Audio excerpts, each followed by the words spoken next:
Another week, another episode.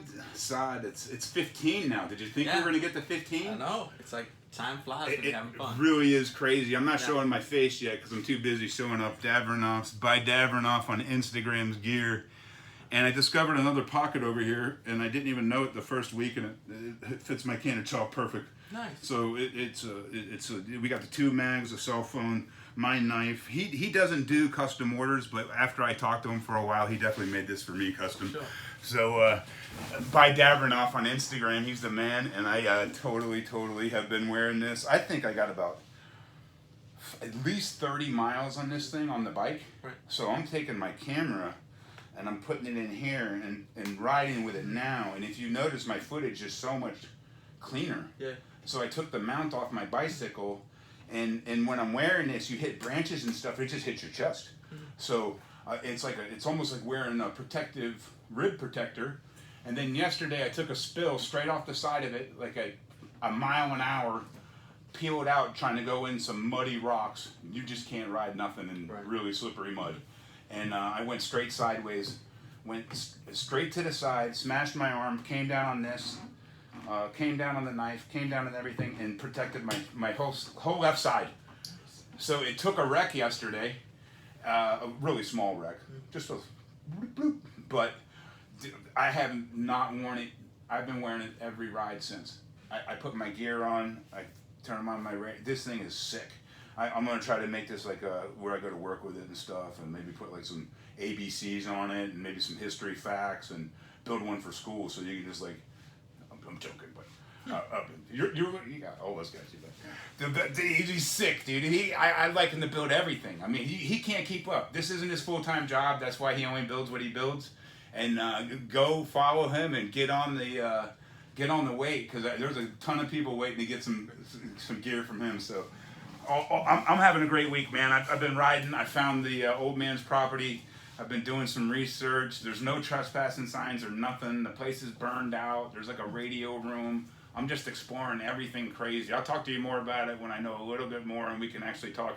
I'm building up a case of information on this guy, this property I found on Google Earth right by the creek.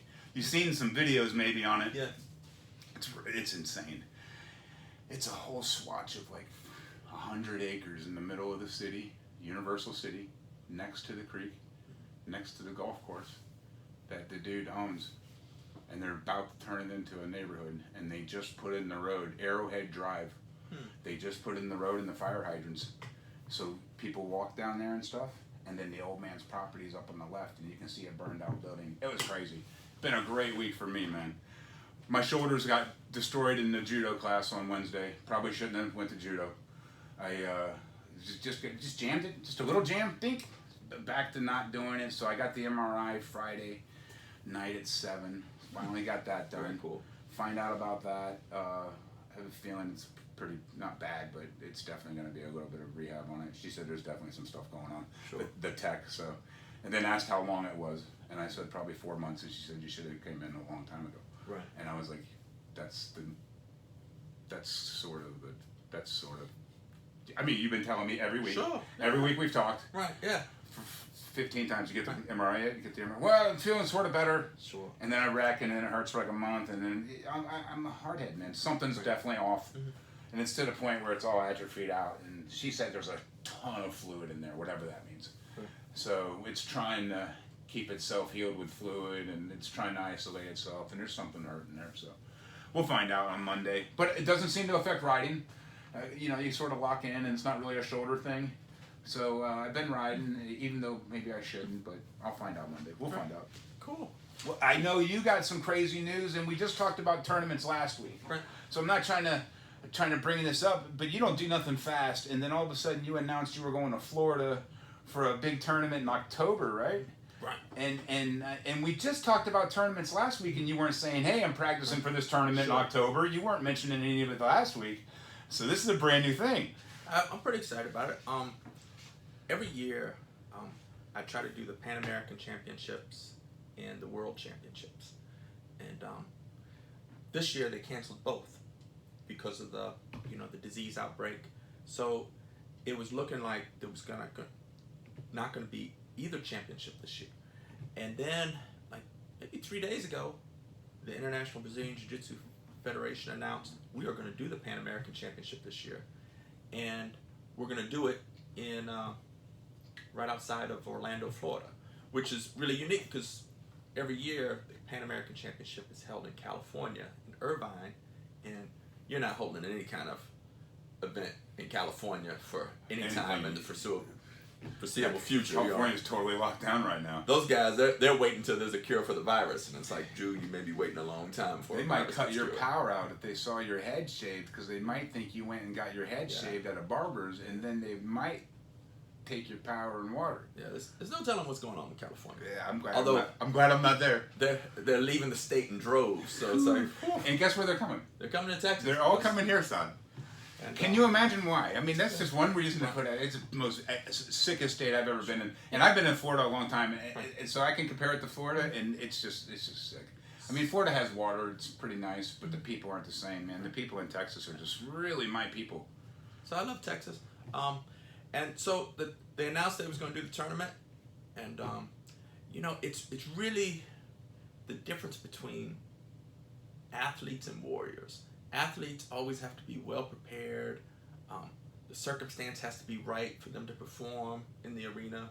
Where warriors, we fight regardless of the situation, regardless of how ready we feel. It's like, you know what? Oh, we need to fight? Then we're going to fight. So my dream, a life goal for me, is to win the Pan American Championships at black belt. And the best I've done so far is to get to the bronze medal, so third place. And I know that at 52, I don't have that many more years. It's a once-a-year tournament, to compete in the Pan Americans. So when they announced that, okay, we are going to do it this year, it's like there's no way I could just not compete because this might be my year. Because maybe some of the athletes that normally would compete, that prepare for it, maybe they're not prepared.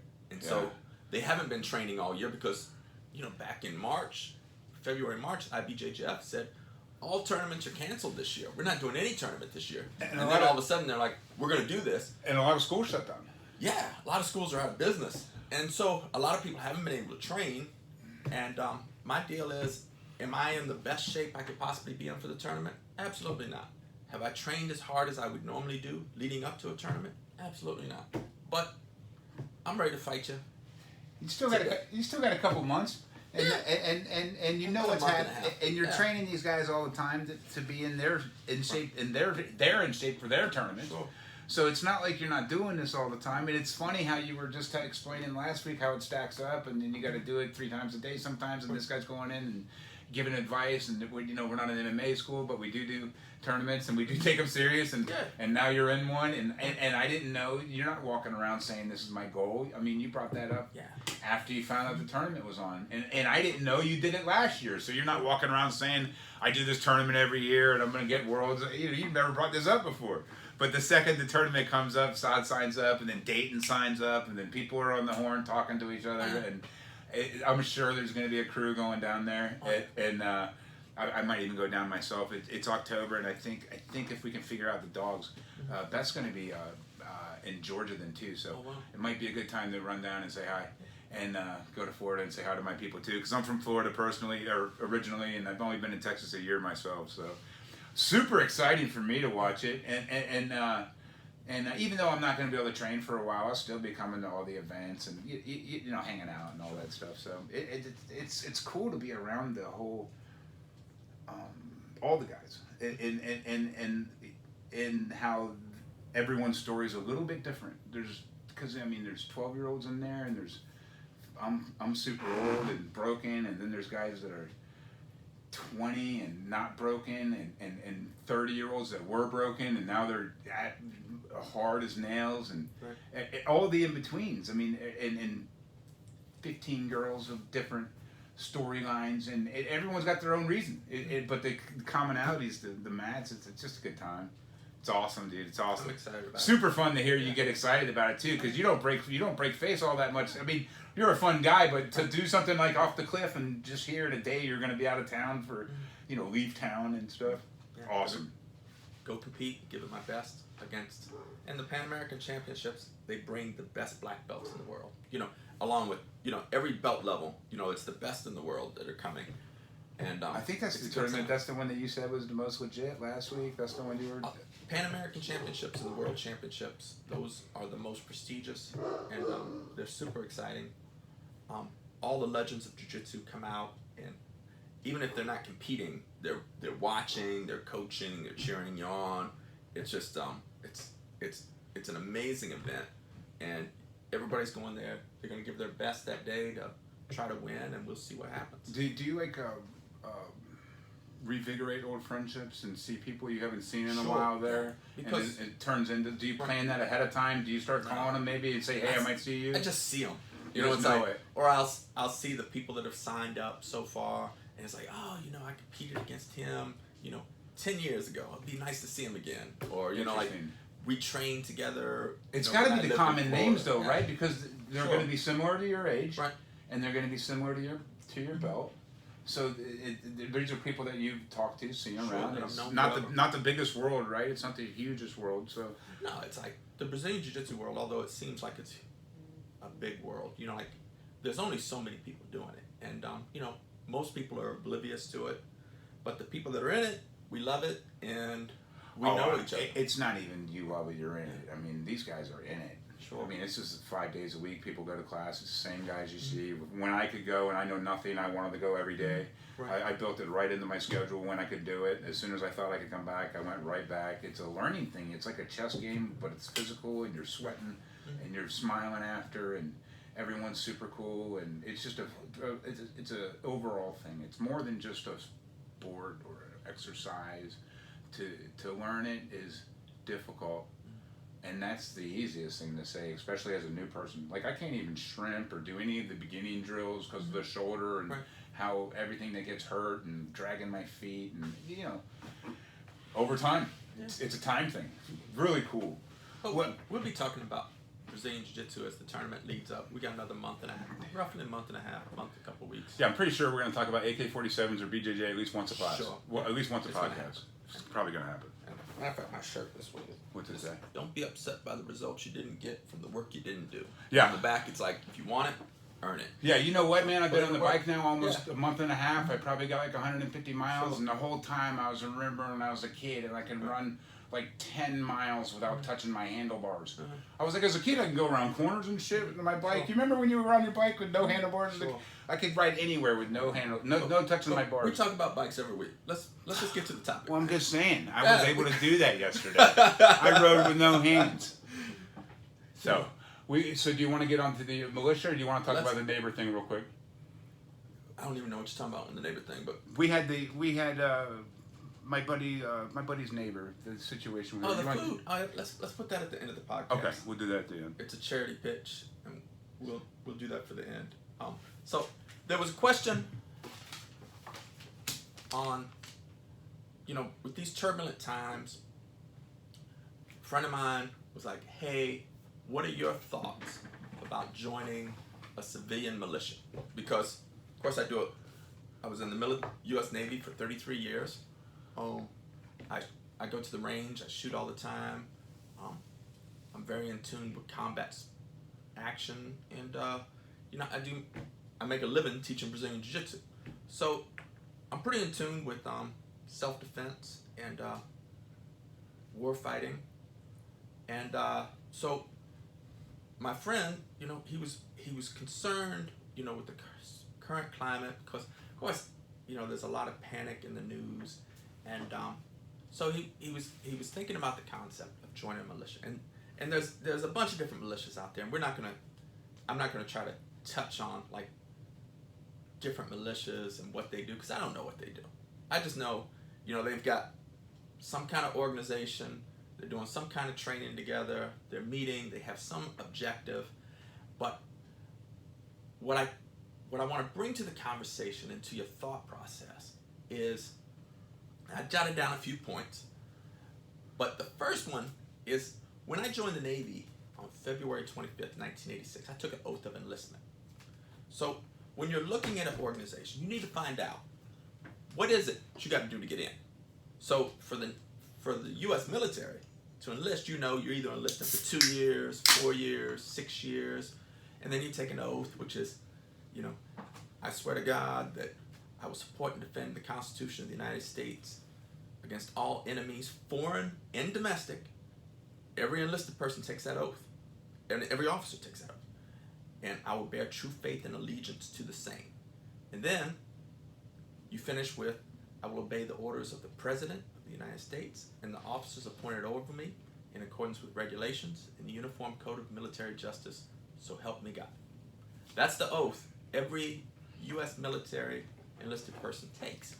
So you know what you're getting into. You're signing a contract, 2 years, 4 years, 6 years of enlistment, and you're taking this oath. You're going to support the Constitution against all enemies, foreign and domestic, which means if there was a civil war, you are going to deal with the domestic enemy as part of the U.S. military. And then you're going to obey the orders of the president. It doesn't say whether it's the president that you voted for, whether you like him or not. Right. You know, it doesn't matter whether you're Republican, Democrat, whoever you voted for, you're going to obey the orders of the President of the United States. And then it says, in accordance with regulations in the Uniform Code of Military Justice. Of course, everybody does that oath. Very few people are fully aware of what those regulations are and what the Uniform Code of Military Justice says. But there's some very important things in there. Like, you can't do illegal stuff. Like, you don't obey illegal orders. Like, my boss, the general, can't come up to me and say, Saad, you know, I'm having problems, you know, with my wife, I want you to kill her. You know that's an illegal order. I don't do that, you know. But, so you know what the rules are. It's not any order. You only obey the legal orders. And then, you know, there's the regulations, like when we say Uniform Code of Military Justice. Yeah, if you desert your post in time of war, the penalty is death. You know, like, so when you go into these organizations, if you say, hey man, that sounds exciting, I'll join this local militia, okay? What are you agreeing to do? You know, what, you know, and when you leave, can you leave whenever you want? Or is there a penalty? You know, like common among street gangs and prison gangs is blood in, blood out. And what the term means is you need to kill somebody to get in, and then the only way you get out is you die. Like, so you're there for life. So before you look at this militia, look at like, hey, what are the rules? What am I agreeing to? And how long am I agreeing to do this? And Stomp, you had something on that? Well, I mean, and what's that mean to you, right? So, like, I don't know anything about militias, man. I know a little bit about gangs, right? I know that I don't talk about them anymore because I had some problems talking about them a long time, so I don't talk about them no more. I know that. The militia thing to me is it's an interesting concept. My exposure to it has been on Facebook. Sure. So I am friends with hundreds and, you know, maybe 1,000, 2,000 knife guys, and they are probably like-minded about guns. Right. And I tend to argue with them constantly because I'm always bashing Trump, and I still believe everything I bash him about. It doesn't mean I wouldn't necessarily take his side on something. It doesn't mean I have to like him. But my point is, I get invited to one of these militias that pop up maybe 2 months ago, and it's in the middle of everyone being so scared. Mm-hmm. And I don't even know if I want to answer it yet because it says militia, and I'm a teacher. Sure. So I don't even want to answer the ad button. Right. Yeah. Because it says like freedom protectors, real basic. Right. And there's like 5,000 people. Mm-hmm. And then in 4 hours there's like 6,000 people. And then the next day, I haven't said yes yet, the next day there's 12,000. Mm-hmm. And then by the end of that day there's 20,000. Right. And then I say yes, I talk to Beth, and she's like, well, what's the downside? And I'm like, the downside is maybe they're racist or something, or maybe they put me in a situation that I'm not comfortable. And she's like, okay, but what's the point of it? And I go, the point of it is for me to long talk it. Sure. To me, a militia would be a bunch of dudes I could call in town really fast and say 10 minutes. We had a plan that we could be at each other's houses that quickly, or a pre-designated spot to discuss a problem, to see what we needed to do to help that situation that was obviously dangerous enough that we put in action plan to meet up now. Right. And when we said, "Hey, Saad, it's time to go. I'm meeting at your house tonight at 7. We got to talk. It's getting real crazy." Mm-hmm. I would want to have like 10 dudes that maybe have rooms not like this but similar. Maybe not all the whatever, right? But their version of this room ready to go, that have thought about it and have the ammo ready and have the supplies ready and haven't been a dumbass and not prepared at all and haven't not shot and haven't not gone to trainings and haven't not taken Brazilian Jiu-Jitsu classes and all the stuff we do. So in theory, these dudes and me would get right along great. Sure. So, okay, so I go and I say yes. And there's 20,000, and I make a message straight to the leader, and I say, "Listen, I got a podcast, I got a store. You have 20,000 people in 2 days. Right now, I'm telling you, I align with my idea of what was like maybe helping each other out, but like everyone's talking about monuments. There's 20,000 people talking about monuments. Right. I don't care about no monuments. Right. I'm not signing up to be a leader of nothing. My wife is my wife. She's in the army. We're not protecting no monuments. We're not doing nothing stupid ever. Right. Not doing anything illegal." And that was my concern, like, when we talked about that particular group, is like, they wanted to show up armed to protect monuments and historical sites.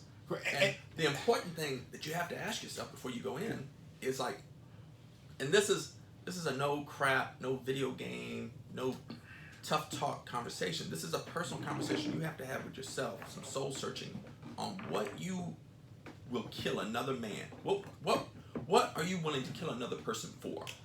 You know? Yeah. And like for me, it's clear cut. Like, I will not kill another person for a monument, No. or a historical site, or even my business. Like if they went to loot my business, burned it to the ground, I'm not willing to shoot people for that. Now, if my family or friends are in there and they're in danger, okay, now that's a different ballgame, because I'm not defending the business, I'm defending their life. Because that's the line. Right. That's the line. Right. But just for like the possession, it's like, oh, you're gonna burn my business down. Yeah, or we're in you're Texas. gonna deface a monument or a historical site. I mean, it sucks. I'm offended Yeah. by it, but I'm not willing to kill somebody over it. And if you show up with a gun to defend it, you may not intend on killing somebody over it. But Well, this is what I talked. I got right on the horn with the guy when we were 20,000 deep, and this is the guy that started it 2 days ago. You know, and I'm like, I go, "Tim, you know, you're a really reasonable guy. This has blown up really quickly. If you're gonna go anywhere to counter protest anything, you do it with not even a pocket knife on you." He's like, "What?" I go, "Nothing. Sure. Nothing." Right, yeah. I go, "Not one gun. Right. Not a bunch of dudes blocks away with the guns Right. waiting." Nothing. You go as dudes that are willing to protect something, Right. and maybe get in trouble for it. Sure. We would never go to a real fight back in the day with a bunch of knives and stuff. If we thought it was going to go down, we would just go down and fight and see what happened, and you lost or you didn't, right? And this is how it would go. Yeah. And I promise you, the average dude that's going to show up to protect the Alamo is going to be fine against Antifa. Right. It's not going to be a problem. Right. But you have to maybe like not use their tactics at all. You have to go there if you're going to do it. And I'm not saying don't protect stuff. I'm not telling you that. I'm saying I'm not going to do that. Right. I'm saying that is not my parameter. Sure. And if I did, it would never be if a bunch of dudes had guns and stuff. I would go with a dude whose right shoulder worked and didn't worry about going to my job the next day and go whoop some ass if that's what I wanted to do, or not even whoop ass as much as make my point known. This ain't going down. Which I understand, but it's not me. Yeah, me either. And it's just like, I mean, I would be hurt if somebody defaced the Alamo, you know, but I'm not willing to shoot them over. No. Just, you know, I'm not willing to kill them over.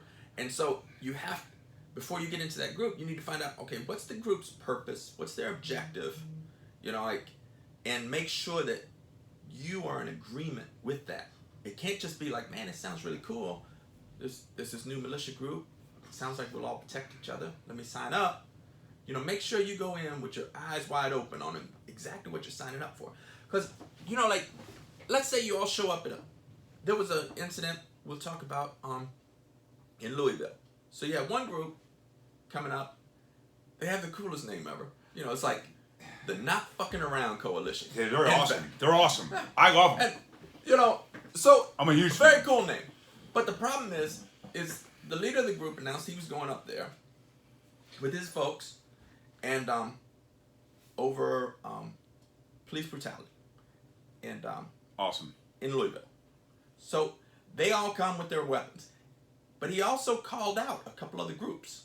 He called out the Ku Klux Klan, and he called out some other militia. And I don't know if the Klan showed up, but the news report said the other militia did show up, and they showed up armed. So you had one militia armed on one side of the And their name's not issue. fucking around. yeah. Their name is not fucking around. We're not even messing. And then the other This is militia, real. they showed up armed. We don't know what their name were. And I think they was the 3%ers. Okay. So they showed up armed, just based on the news reports. So these two groups show up armed. And then you got the police in the middle, who are trying to keep peace. And then... Hard during job the march, this year. 2020. Hard job. Hard year of the cop. You need to know who all is in your group. Because during the march, somebody had an accidental discharge. Yeah. Which is just a polite word for a negligent discharge. Mistake. And 3 people got wounded. That means that person went to that march with the bullet in the chamber, ready to go. And the deal is, it's like you show up to that march, and maybe you're armed, but you're not thinking, I'm not getting into a firefight with somebody. But you get one nut job that's in the group, and whether it was an accidental discharge like that happened in this group, or an intentional shot at the other group. Yeah. And now you are in a firefight because the other group's going to return fire because they showed up armed too. And now you are shooting back and forth. And then you got the police as the third group. And how do they, what is their procedure for quelling two groups shooting at each other? And I think the only smart people in the whole situation are the people at home watching on TV. Sure. I mean, to even be Right. in that place at all is crazy. You're not going to get me at no protest, no whatever you want Because to you call just it. need one person Dude, right here in that Austin, the decides guy. they're going to shoot. And if they shoot, they have now committed the entire group. It's almost like if you watch the movie Tombstone, Yeah. where they went to the OK Corral, Wyatt Earp, Doc Holliday, his brothers, and they did not want a gunfight. They was just there to disarm them. The Cowboys, they didn't want a gunfight either. All of them except one. And you saw the crazy-eyed one, and Doc Holliday immediately identified him, winked at him, because Doc Holliday was like, okay, we'll do some killing. Doc Holliday's dying from tuberculosis. He doesn't really care. And next thing you know, we have a shootout in the OK Corral that has become history, and a lot of people died. One person. So you have both groups that don't want to shoot out. But if one person in one of those groups decides they do, you are now in a shootout, and you are now fighting for your life because people are going to start shooting at you because And it's you're not on about that it's side. not about protecting a monument then. Right. It's about Right. going to prison. Yeah. You're done. There's now Your life is over. Right. If you don't die in the gunfight, Your life is over. Like we were saying Yeah. earlier, you got to make a decision on if you're willing to kill somebody. It's not Right. just that. It's not just will I kill somebody. That's maybe the easy part. I don't know. I've never done it. But the real problem is you pull the trigger and it goes wrong. It's $70,000. Even if you're right, even if it bounces off a wall and hits somebody on accident, you got to pay for everything that goes down range. You got to pay for There's every gonna be person. repercussions. Every person you knock out is going to hit the ground and maybe bump their head. Sure. Every time you lose your temper, you will pay for it. Sure. You are going to have an opposite reaction to what you put out. And if you're going to be putting out some violence, you will be getting some violence. And you have to make a decision, right? Like I thought about the car situation. We've talked about the car situation. People are getting pulled over on highways. It's scary, right? So what do? It's like, okay, so when they break the windows, when I start shooting, right? Mm-hmm. If they didn't leave once I showed the gun, and they're surrounding my car, and I can't drive through 50 people. I don't want to kill 50. Maybe I could drive through everybody. Who knows what you do nowadays? Right. It's been going on for months now. So yeah, you have to make a decision, and it might get hairy, and I'd rather have the gun than not. And I'd rather be ready than not. But I'm not looking for anything. I think that's the key. Yeah. Like the guy in Austin had the AK-47 out. He's talking shit. The Antifa guy with the AK-47 says, I won't pull this out on the cops because they will kill me. Right. But the other side is a bunch of pussies. Right. They're not going to do anything. He pulls up to an Uber driver who is trying to get through the crowd that is trying to tell the Uber driver he can't go around this corner. Mm-hmm. The guy sees the riot, wants to leave immediately, tries to get out of the situation. They all surround the car. Dude walks up with an AK, sort of points it, maybe sort of whatever, we don't know. They say he pointed it, and this dude in the car had a gun in the seat and just ripped him down. Turns out he's an Army officer, second job. You just messed with the wrong dude. Yeah. You Right. That pussy actually was absolutely ready for you. Sure. And he was not the pussy. He was absolutely with gun in hand, ready to protect himself in the situation when he needed to. And that's what happens when you pull an AK-47 on somebody and you ain't ready. If you pull a weapon on somebody, there's gonna be consequences. Yeah. And you know, like, you might get away with it. You know, 9 times out of 10, you just pull it on somebody that's not armed or doesn't react. But you know, in this case, he pulled it on, you know, a military member who was just on an off-duty job, and that person was like, "Oh no, I'm well trained for this." Yeah, that's. And the key word is he felt endangered for his life, and he returned fire. So, you know, like, it's a really dicey situation. So when you join these groups, you have to think, like, who all is in this group? Do I trust everybody that's in this group? If it was just me and Stomp and guys that I went to war with, it'd be like, well, those are my friends and family. Like, I trust these guys. But you're going into a group with several hundred people. Do you really trust them all?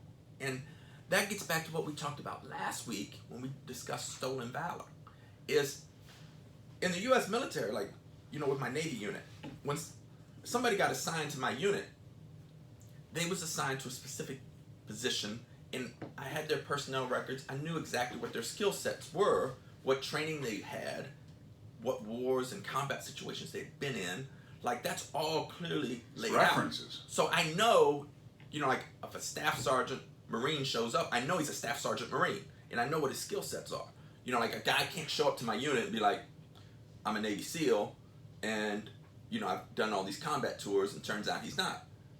Because we have your record. Yeah. You're coming into a specific position. I already know your name when you came in. I already know what you're doing. You know, like, why you're here, what your experiences are.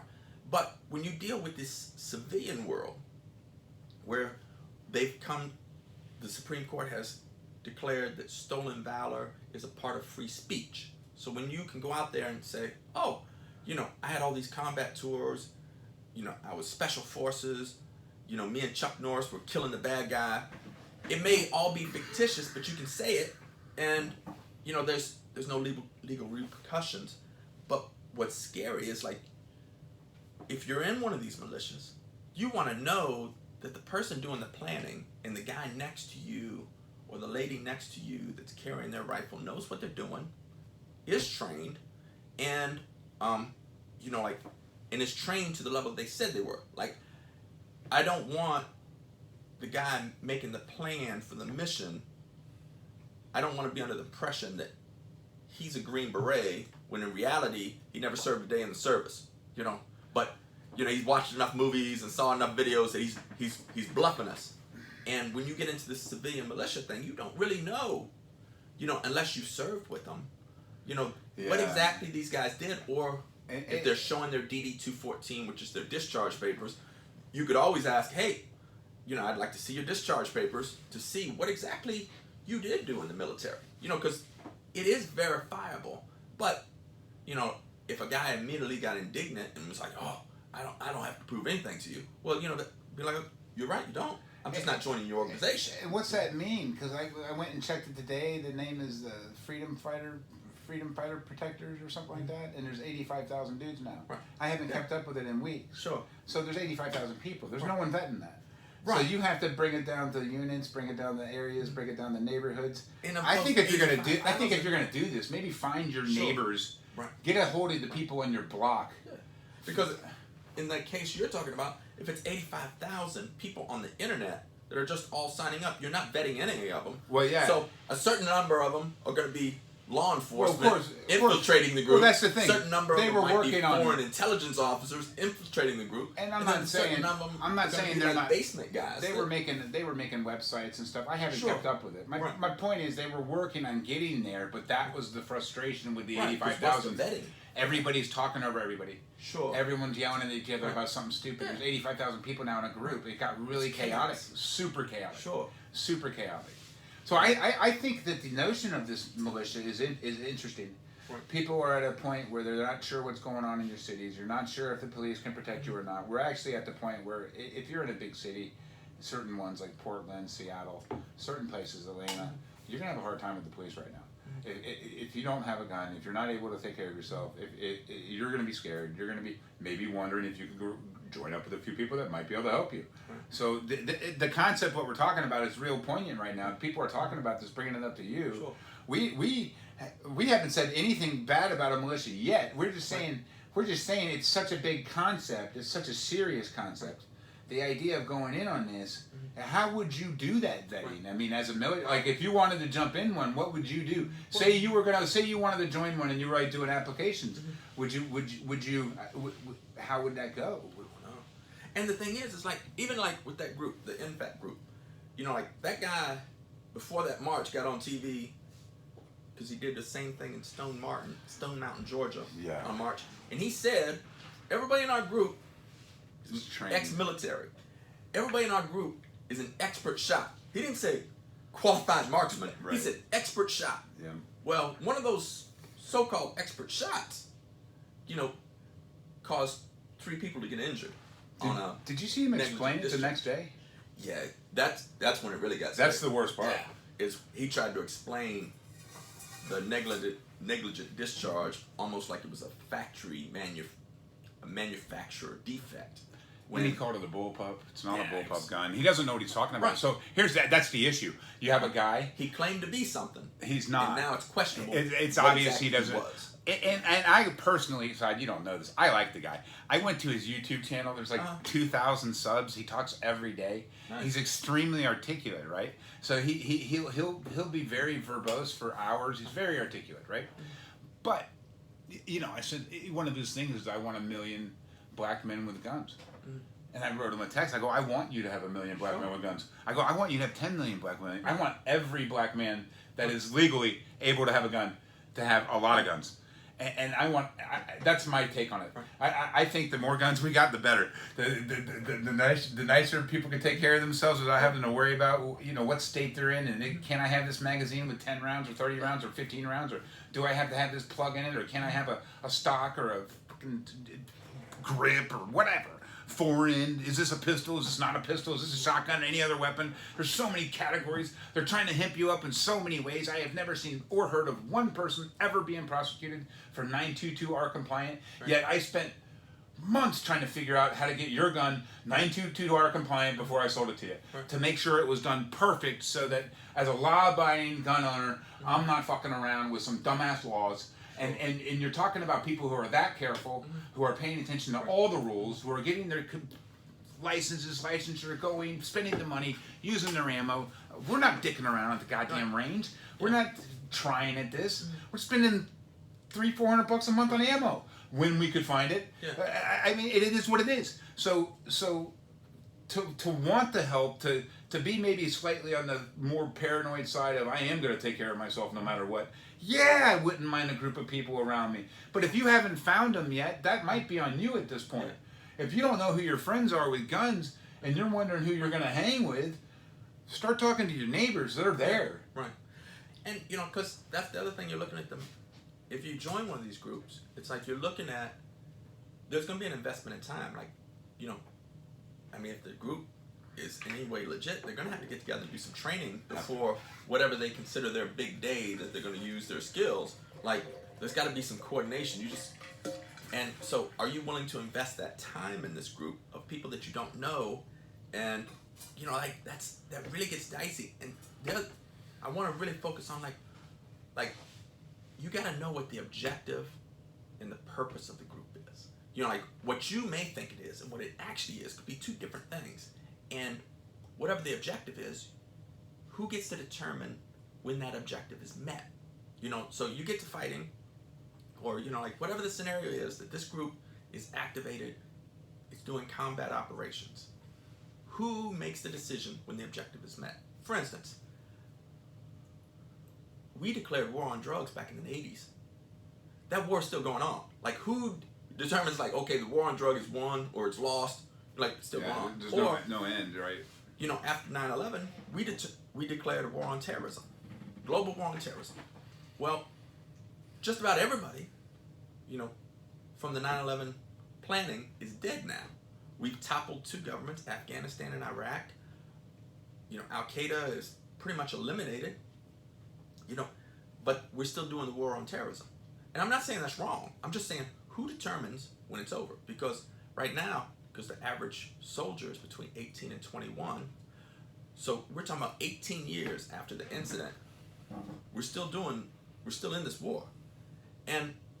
But we know what the legal process is where the war ends with the U.S. military. We know how that all works. But with your militia, whichever militia you're signed up for, when does that objective get met, whatever the objective is, and who decides that objective is met? Is this a democratic thing? Is this a consensus, like we all agree that we've met this? Is this, and who's in charge? Like, is this democratically elected? And are we verifying the qualifications of the person in charge, or is this like lifetime dictatorship? And God forbid money gets involved. Yeah. I mean, sure. Dude, the guy brought up money one time, and it got so crazy. Sure. So yeah, there's a lot of stuff to consider. I mean, the more I think about it, the more it sounds like maybe you should start your own thing, like a small fire team of 5 people, and then maybe you get maybe 5 people that know 5 people. Sure. And if we got to call and meet, then maybe it turns into 10 people, 15. Yeah. But it can't be something that big, or else it's totally not going to make sense. Right, because you're going to get people there that aren't who they say they are. They're not qualified. They're dangerous, and they could just their action.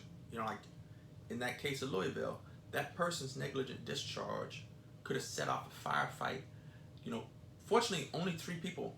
I believe it was only 3 people that press reported were injured. From the negligent discharge. But could you imagine had that shot gone towards the police or towards the other militia group, and then you got a firefight, and then a bunch of people are dead, and we're trying to figure out, well, who fired the first shot? How'd that happen? It may never be known. It just be a bunch of casualties. So that gets really dicey because whoever did it was not an expert. No.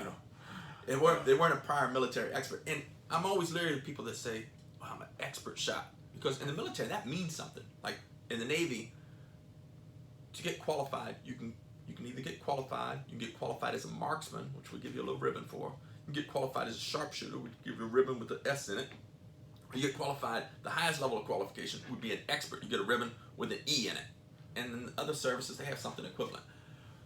Very few people in the Navy are expert shots to the military qualification. So as soon as that dude said, we're all prior military, we're all expert shots, my thought was like, that don't sound right.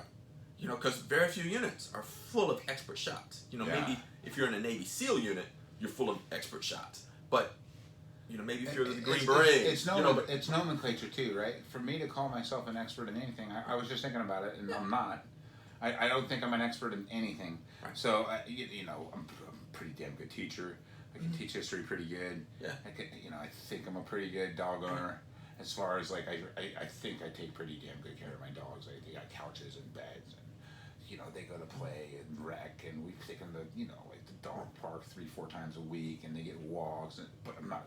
Yeah. They're not doing rolling over and getting my drink from the fridge or anything. I'm not a dog expert. Sure. Right? Yeah. You see what I'm saying? To call is yourself an expert is insane. Because if somebody says, like Saad, you shoot all the time, been shooting for most of your life. How good are you? I'm pretty good. Yeah, I don't even say that. I'm pretty good. I'm competent. But I would never tell somebody I'm an expert shot. The more I do it, the more I know I'm learning. Yeah. There's so much that's I don't know. That's the truth of it. I like AKs. Right. I know what I like. Right. I know what I like gun wise. I know what I want to buy. I'm getting better at being discerning through the gear, through the apparatus, through all that stuff, right? So in that way, I'm learning that you don't over accessorize unless you want to keep it for sure because you're going to take the hit. Or to know that is interesting. Right. And I accessorize everything because I want it to run the way I want it to run, and then you sell or don't or whatever. So, calling yourself an expert. The idea of anyone telling you in a militia, I'll give you for instance about a militia. I know a couple militia stories. There's a guy named Randy Weaver back in the day, and you'll know what happened with him and his family with the FBI, but how it started is he went to a militia meeting in Michigan, And the guy asked him to cut down some guns, chop a barrel off a shotgun, and he said no like 4 times. But he went to the meeting like 6, 7 times, and the guy was there every time. Same guy at the militia, one of his militia buddies. And then he ends up chopping the barrel down. Turns out it's an FBI informant. Oh, wow. So now the FBI has information on Randy Weaver. FBI goes to his house, starts setting up surveillance, starts watching his kids, or whatever. Next thing you know, they end up shooting his son. There's a big standoff that lasts for like 30 days. His son, his wife, everyone gets shot. Randy Weaver's on the mountain forever. He ends up like turning himself in or something in the end. And the FBI, there was a sniper that took him out. I mean, it was crazy. Sure. All because he got baited into chopping a barrel off in the middle of the woods in Michigan. I mean, he was on top of a mountain. He doesn't even, like, these are his friends. There's an FBI informant in the militia, been there every week for 7 weeks or whatever he said. He was there every week. Finally chops the barrel down for him. Because for sure, This guy's wife, kids law dead, enforcement whole is entire... going to infiltrate your group. Yeah. You know, and you want them to, maybe. And for sure, like foreign operatives might infiltrate your group to encourage you to do something that's illegal. So in both ways, so many bad things can happen. Anybody encouraging you to be don't know. violent? Anybody encouraging you to be violent? I mean, any girlfriend, any friend, encouraging you to be violent, you need to really step back and think about that. I agree. That's a bad sign. Yes, That's I a agree. bad sign when people are asking you to hurt somebody else for them. I'm not hurting nobody, man. I'll hurt somebody if they come up on me, if someone's on bad, someone kicks my dog, I'm gonna beat the fuck out of them, no doubt about it. But I'm not looking for anything, and the whole thing of the whole militia thing sort of scares me that way. Like being beholden to a gang scares me too. Sure. Like I could never be in a bad gang either. And like I almost call your school a cult, but I'd say it's a good one, right? We end up going to dinner, we're doing this, we're talking this, it's all sick. We're building out, spaces together. You got 30 people to build a floor out in 3 days. So much labor, it was insane. Maybe 30 people showed up at one time, all working like ants. Yeah. In a really kind of crazy. We provide a sense of community. Really crazy. So and you might find that sense of community in one of these militias, and that might be the attraction. But you just gotta go in with your eyes wide open, like, hey, what am I committing to? If I decide I don't want to be a part of this, how can I get out? Who are the people that I'm associating with? What's their objective? Just be careful. What's their qualifications? So like, if you said, Saad, would you be interested in joining a militia? My initial answer is absolutely not. Because what would my plans be? If, let's say, there was a civil war, Texas seceded from the Union, I would get my wife and my kid in the car, I would armor up, and I would drive right out the state of Texas into wherever the Union is going to be. Because I spent 33 years of my life committed to supporting and defending the Constitution of the United States against all enemies, foreign and domestic. I'm not all of a sudden going to be fighting against the U.S. military. I didn't spend my life to do that. It would have, it's just not going to happen. So that's what I would do. I wouldn't join the local militia. I would get in my car and I would drive my family out of Texas just as soon as we could. What if they were Texas was the seceding? situation? What if the government was so shitty though? Texas seceding seemed like a really good plan. Man, that would be a lot of soul searching, and that it wouldn't be an easy answer, and I would question anybody that says, "Oh man, it's an easy choice." And you got to think about that with the militia too, because you're sort of saying I'm committed to this. like if we're fighting the government, right? Like if you're saying that this militia is against the government because the government's being oppressed, and that's sort of what a militia is, right? Like the ones that they were talking about on Facebook were talking about like BLM and all the goddamn counter protesting, right? And I'm like, why would you even be there? I'm like, why would you be there? You gotta be part of the problem if you're there. Like the more this is going on, so then it turns into an issue. Like the militia becomes the issue. If you're there to counter protesters, it's not about the government. If you don't have a problem with what the government's doing, but you go there to get in a fight, is that a gang or a militia? I don't know. Yeah, it's dicey area, and it's like, how far do you want to go? So that would be my initial reaction.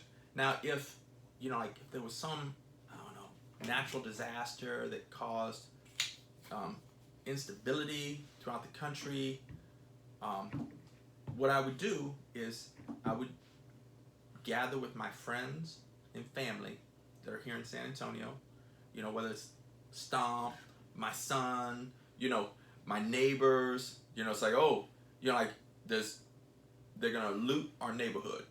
They're coming in with this large group. They're gonna loot our neighborhood. Then me and my neighbors, I would look to join with them on like, okay, are we gonna defend our neighborhood? Are we gonna flee from the neighborhood? What are our options here? But clearly, like, if you're burning my neighbor's house, and I like my neighbors, and husband, wife, and kid are in the house, now we're making a decision here. And that's more like a prep thing, though. That's like more like knowing your neighbors. It's not like a militia thing. Right. That's like having a plan. Yeah. It's a little different. Right. Like, I know my neighbors. I'm friends with my neighbors. And, like, a number of us are former military. And so if you're attacking my neighbor's house, I'm going to help him. And, and me and my neighbors, we might, join together. Or maybe me and the people from the school, that don't have a place to go during this crisis, whatever the crisis was, and however long it was going to last. If fleeing the area wasn't the answer, if staying, and defending was the answer, then my friends and family. Same way you have like a plan, right? If you have a kid, you're like, okay, we're gonna meet at the back of the house in the bedroom, in your bedroom. If we hear a bump in the night, we're gonna grab a gun, hide behind the bed, call the police, and stay in the room. We'll let them take everything in the house they want. That's the plan. Okay. So what are we doing again? As the kid, we're gonna be in your bedroom. We're gonna get the gun out of our room, run to your bedroom, make sure you're safe. We're staying in your bedroom from then on out. They can go take whatever they want when we're on the phone with the cops. Okay, we have a plan. All right. If the house is on fire, you duck low, run through the house, blah, blah, blah. Now you got a plan. Okay. So we have it's like almost like this George Floyd thing. Let's have a plan with how to deal with cops so you don't get your ass kicked. Okay. You don't jump out of the car right away. You have a plan how to not get hurt by the cops. Okay. So now we have a plan if there's a massive, we're having a lot of community unrest. It could be that your police are not going to be working real soon. It could be that maybe they're not going to be able to come. Maybe you start talking to your immediate neighbors like I did during the Rona. Yeah. I find out the old ones. I go, who do you have? Do you have kids? Do I need to go shopping for you? Are you nervous? Don't worry about it. We're going to be okay. Yeah. So you start talking to the neighbors around you when you're scared of something, right? So start planning. If you're worried about joining the militia, or even if you are joining the militia, what Saad's saying and bringing up is have a plan what's going on with this. How do you get out? Who's in charge of things? Are you going to do everything they say? Do you have a line in your own head what's okay? Right. Like, I'm going to draw a line here. I'm not going to talk any shit about cops, no matter what's going on. I'm not going to be disparaging if they start talking about things in a racially, like for me, if they started being a racial problem, I'm out of it immediately, right? There's no way my wife's black. There's no way that's not happening. So I can't be around anybody that's like. If they have a problem with gay people, it's okay, so you got a problem with me then. I don't know what to tell you. I don't have a problem with anybody, so why would you have a problem? I'm not going to hang out with somebody that has a problem with people. So it's a lot. You have to make a line, man. Like, it's a scary thing to think about joining the militia. Even saying yes on the Facebook page scared me. And I haven't talked to the guy in a month since then because it was what it was. And it kind of fizzled out. The same way me talking about Jesse Ventura fizzled out. This guy, as hard as they're talking about taking the guns, there's no way I'm not going to actually put a line in the sand on this election. There's just no way I can. So it's the militia thing scares the shit out of me actually, because of the idea of needing it. Yeah. Because we do. Right. Like maybe. It's scary. Maybe one day you do. Yeah. But like say me here in San Antonio, if I joined a local militia, what happens? If they have a confrontation with the cops, my son is a San Antonio police officer. Yeah, you can't do that. Am I gonna I'm not opening firing on my kid. No. And I would open fire on anybody that did open fire on him. Like you could put yourself in such a strange situation, and and it's like you really got to think it through. Like what are the objectives? What are the rules, and what do I got to do to get in? What do I got to do to get out? Because you may not be down for everything. And, like, they might not advertise that, like, they have racial or religious or ethnic, gender biases. Or political bias. You may not find out until you get in. And then it's like, oh, what do I do now? This is a problem. Yeah. So I'd say, man, you got to go in with your eyes wide open. Be very, very cautious about what you're agreeing to and who you're agreeing to do it with. And, who are these people? You know, so if I have to go into a fight, I've known Stomp for a good long time. We shot together. I know what his skill sets are. I feel comfortable fighting alongside Stomp. Of course, my son, my fellow military members that I've served with, I feel comfortable fighting alongside them. You know, maybe even some of the neighbors and some of the guys I go to the range with, you know. But, you know, when you start talking about big numbers and people that I don't know and I haven't met, you know, I don't know what their qualifications are. I don't know what their commitment is. I don't know what their objective is, you know, and that can get really dicey. And it's like, how much time do you want to spend with a group like this? And then you find out, oh, man, this is going to be bad. This isn't a good thing. And then it's like, well, how do I get out? And maybe you can't. I think if you're worried about this type of thing, if you don't know the common people, because there's so many friends of mine that don't shoot, that aren't into this. Sure. So there would be like, say we did go into like an apocalypse situation or an end of the government situation or something like that. So you would turn into the one that they know and they would want to come over and whatever, in theory. You just find the other guys like you. Yeah. And if you don't know who they are, right. they're around. They're at the range usually. Or they're somewhere like that. Find a couple guys like that. See if you can trust them. Become friends. Do it the old-fashioned way, man. Go hang out. Establish a real relationship with somebody, so that it doesn't turn into a militia. It turns into a bunch of friends helping each other, and it makes sense. Yeah. It's like you're already on the phone every day with these guys. They already know what you're doing. You already know to meet at the land because you go hunting there every Tuesday or whatever it is, you know. And maybe stop thinking that you're going to be able to do anything with a group of people and figure out your own damn plan. Mm-hmm. Like the idea of someone helping you is not necessarily the smart move nowadays. Like get your own shit together if this is the case. I mean, and if it's not, start. Right. Yeah, look to get you, you know, what you need for self-defense. Get training. Yeah, we talk about it every day. Every time we're talking about people, new buyers, new guns, and stolen guns, like all this selling guns, all this stuff, where to buy them, where not to buy them, arms list. We talked about this so many times. It's all the same things, but it's necessary. Right. It all leads in together. You know, figure out who can help you. Figure out who you can help, who you're willing to help. Right. Can't help everybody. You can't feed everybody. Yeah. And it's sort of a good transition. We got a couple. Do you have any other points about the militias? You know. No, just to say, man, be prepared. You know, prepare your family, and then like I said, I would not join one. You know, me neither. But I would align with my friends, family, neighbors, and in a crisis, help them. Like if you're waiting for some meltdown, like like Mad Max, and like I don't see that coming, and if it does, I don't know if I want to live through that kind of world. That's a whole other scenario. Right? And then, like a lot of people will talk about, Civil War and stuff like that. And I say, man, don't get caught up in that talk, because although our forefathers, they did the Revolutionary War, that took 8 years. 8 years of hard living, hard fighting. The Civil War, that was 4 years. Hard living, hard fighting. And we descended from those people. But similar to how the pug descended from the wolf, the pug is not the wolf. And most modern day Americans are not those revolutionary soldiers of George Washington. They're not the Civil War soldiers of Ulysses S. Grant. I mean, you could see, as soon as this pandemic went, how our society reacted. We didn't react like hardy, well-leveled people. We bought up all the toilet paper. For what reason, I don't know. We bought up all the toilet paper, all the water, all the sanitizer, and it was everybody for themselves. And so, some of these people that are talking about Civil War, these are the same people who would lose their minds if they lost Wi-Fi for the day.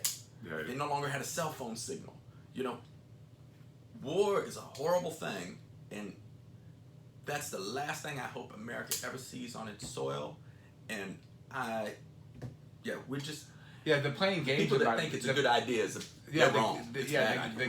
game, like the Right. LARPing part, like Right. this is gonna be fun. That's Sure. total crazy. Yeah, it's gonna be You're horrible. really putting yourself in a Right. really bad situation if you're willing Yeah. to actually take up arms against the government. I'm not saying don't do Sure. it.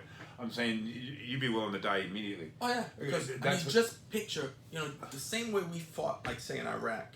The first thing we did, the U.S. military, is we knocked out their power grid. So now you're living without electricity for an indefinite amount of time. We knocked out the water supply, which means sewage and sanitation. Like, Well, yeah. how long can you take a dump and urinate in your backyard before it becomes unsanitary? Where does the trash go? You don't think the local trash guy is going to come pick your trash up anymore. Well, we generate a lot of trash. Start thinking about, where's all that going to go? In a civil war, there's nobody's coming to pick it up. Well, Nobody's. the whole place is going to change. The police aren't There's patrolling one. the There's one streets. interesting movie that brings this up into a pretty good point, and it's interesting because you're a little bit older than me, so you're 52, right? Yeah. So you got 5 years on me. So I was 13 when this came out. You were 18, so you would have loved it too. But it was Red Dawn. Oh, I saw it. It's a great So movie. Patrick so if Swayze. you haven't seen it, it's Yeah. great. It's like Sure. 1987. Right. And the kids get stuck out in the woods, and they get armed up at the local sports thing, and they go, and the Russians take over through Mexico, and it's not a legitimate premise, but we'll just say it happens. Sure. And the kids have to guerrilla fight, but Right. you're talking about like 11 guys, Right. tops, and they had an infiltrator, they had a defector Right. who ate a tracker, and they had to kill him right there. It was one of the most dramatic things I've ever seen. Sure. They Yeah. killed their class president. Right. The, Yeah. the local businessman's son. Yeah, he the was an Eagle the Scout. popular Eagle Scout. Yeah. Right. The cookie cutter Right. fucking ate the goddamn transmitter. So even in Red Dawn, the little brigade of 11, Patrick Swayze, the man's Somebody leading them. infiltrated. You Yeah. can't do no better than Patrick Swayze, your fucking leader, right? So Sure.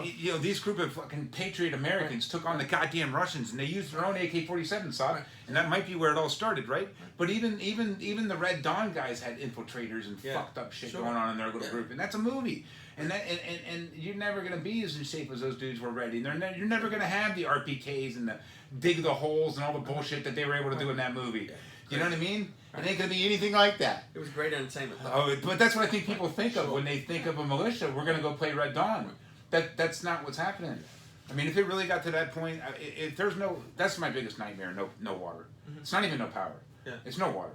If you can't drink water, you got a real issue. That's why I want to buy in the Santa Fe. Right. I'm a little paranoid. It has the most natural springs in the world, right? So Nice. this is it's a serious concept for guys that in a really weird time. But the idea of it not being your friends is silly to me. Right. Get a group of people and go train. Sure, Yeah. absolutely. Me and Saad train all the time. Right. So yeah, do that. Know them. The ones that'll go with you to Arizona for a class, may be serious about this. Yeah. Maybe that's the guy you call if there's a problem. Sure. Because you know what they've done, right? Take it serious. It's weird because we're talking about our neighbors so much, and you mentioned it was a charity earlier, but I want to tell a story Sure, go about my buddy's neighbor. So yesterday, Absolutely.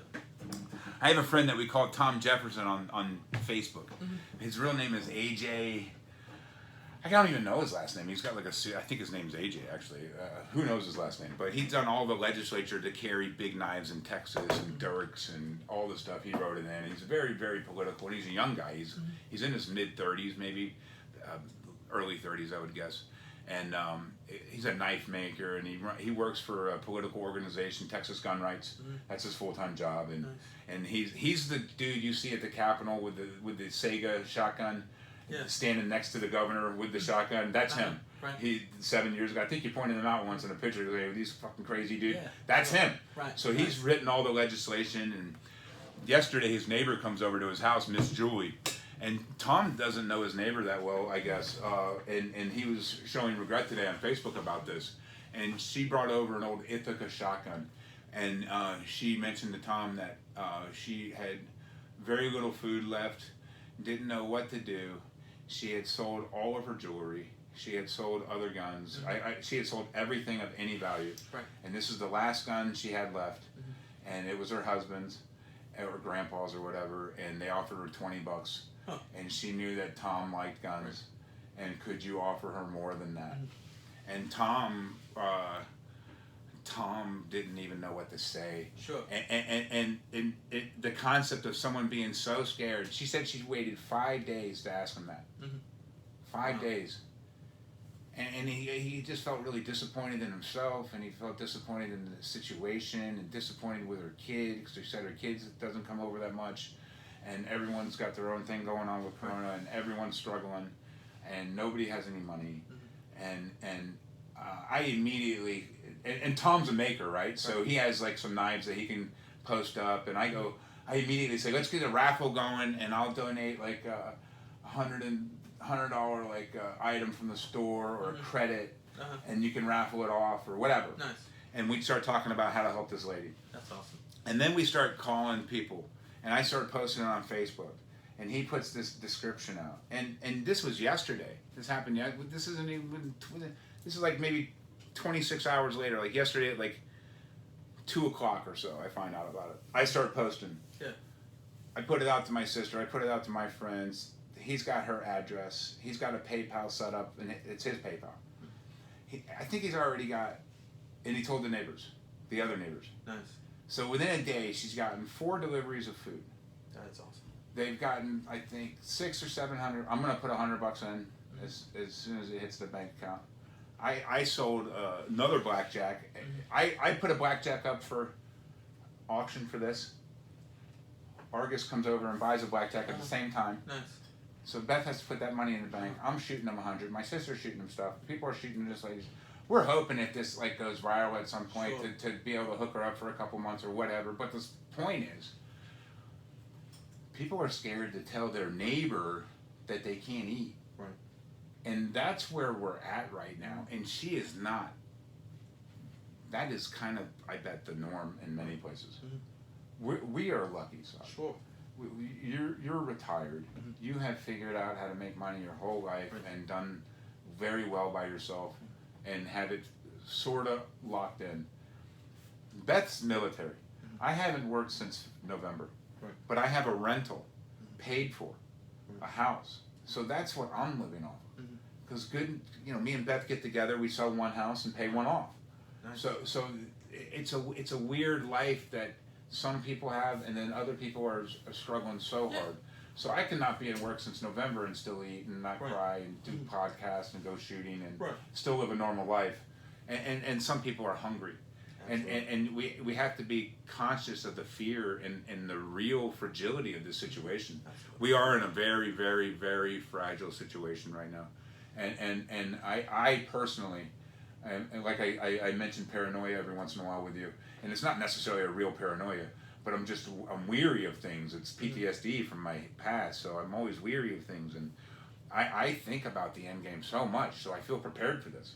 Like if something crazy happened, I would be like, I'm ready to pass off AK-47s and extra mags and ammo, and I can grab 5 people over here right now and do whatever I need to. Like I'm ready to have 5 friends come over to my house and be ready for this. Right. So some people are ready and some people aren't. Sure. And I myself have gone outside and hiked or biked every day and lost 60 pounds since the corona because I assume I'm going to get it. I assume it's going to try to kill me. I assume I better be healthy. And I was way overweight. Right. So my paranoia has gotten me outside. And I say, if you're thinking too much about this shit, go work out, hike, train, be proactive. Don't let the fear get you. Right. Don't do something stupid and go say, hey, we need to protect them. We need to go to the Alamo. Right. That's what they did back in the day. Davy Crockett's dead. Yeah. Jim Bowie's dead. Right. At the Alamo. Sure. Making a stand. Sure. I'm not doing it. Yeah, you know what you're signing up for. Yeah, it's not. I'm not sitting on the Texas highlands really trying to protect a United States, right? So this is a weird thing for me to agree to help anybody in any type of fight. I would never do without thinking. Maybe I'm a bitch. Call me a bitch all you want. I'm not stepping up to help nobody that ain't got no. I'm not going into any fight. Put it that way. Right. The fight's coming to me. Right. I'm not stepping up to fight nobody. I'm 47 years old. I'm walking away from all of it. If I can't, I'll pull one of these things out and handle as much as I can. And if I go down, it's not going to be from lack of effort. Right. But it ain't going to be from me being a dumbass and being in a bar I'm not 20 no more. Right. The odds of me fighting are Paquito. Yeah. Super low. Right. And that's how it needs to stay as a grown adult. Yeah, I would much rather help people, like the lady we're talking about here that Tom Jefferson's helping. Help people, be kind, rather than take up arms and start killing people. Yeah. Like that. that's not how I want to live my retirement. You No. know, so No. I hope that's not how you want to live your life either. Be kind to people. Try to help your neighbors. Try to help folks that need help. And in this time of economic uncertainty, people need help. And, you know, reach out. And a lot of, you know, it's something that we're born as Americans, that a lot of times we're reluctant to ask for help. Yeah. We're too proud to ask for help. But if you're hungry and your kids are hungry, you know, like, you gotta ask. And, you know, there's food banks set up, and all the food banks need help. And one thing about when you're giving help, and I can't stress enough, if I'm over here giving Stomp food, I know that Stomp had to swallow some pride to ask for my help to get food. So what I should not be doing is taking my cell phone to take a picture of my generosity with Stomp. It's like, no, you don't have to tell the world you're helping somebody. Just help them, not for the credit that comes upon you, but help them because you're a good person and you're trying to do good for the world. Help them because you heard about it. Yeah. And you found a story and you can. Yeah, sure. And if you can't, don't worry about it. Right. You got to If take you care of can't, you yourself can't. too. Yeah. But it is a weird time right now. We are absolutely in a strange time. And how you hold yourself in strange times is how you hold yourself. Yeah. When you are under stress, the things you do count. You have to be critical of your actions. They do come back, especially at times. If you think you're going to be in one of these protests and knock a statue down and not be on tape, and maybe they come back later and get you, there's bad things happening to all these people that are making bad decisions. You can't go through life and destroy people's shit without bad things happening to you eventually. So it's a really weird time. It's a very unsecure time for everybody. So find your friends, find the people that have common interests, and man, I personally think everybody should be doing as much exercise as they can. Absolutely. Personally, Yeah. I don't miss it. You know, I don't miss a day or every other day or so. It's very important to me right now, and that's because of what's going on. Yeah. It's because I have a plan on getting sick. I'm not wondering if I'm going to hide from it forever. I'm not doing that. I assume I'm going to get sick. Right. I assume I'm going to be healthy enough to beat it, and if I'm not, I know I've lived a pretty damn good life. Yeah. So if it's my time, it's my time. I'm not going to sit here and be super crazy about it. I am going to do me, and I suggest you do too, and maybe not go do a big group of people that you don't know so well. Just go in with your eyes wide open. Yeah, just be careful. Be careful. You got anything else you want to say? That's it, man. That's it. Yeah, all right. So another week. I had a great time. Everyone be safe. Get outside. Exercise. Do what you do. Enjoy it.